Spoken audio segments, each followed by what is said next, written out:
First generation Silverado, 2005. This is a 1500 with the 4.3. I'm doing an alternator replacement.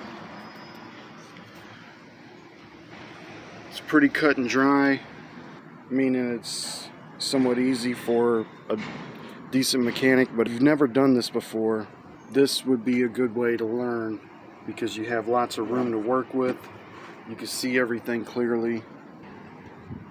If you've never done an alternator replacement, this can be an easy way to learn on a vehicle like this where there's lots of room. So we're going to start by removing the belt. I've disconnected the negative cable of the battery already. And then I'm going to remove the belt, take the two bolts out,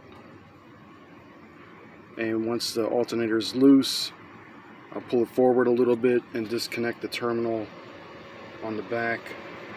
The connector I can pop loose now, but that terminal is difficult to get to, and I think if we looked at the service manual, it would probably tell you to take the bolts out and pull the alternator forward. Either way, that's how I'm doing it.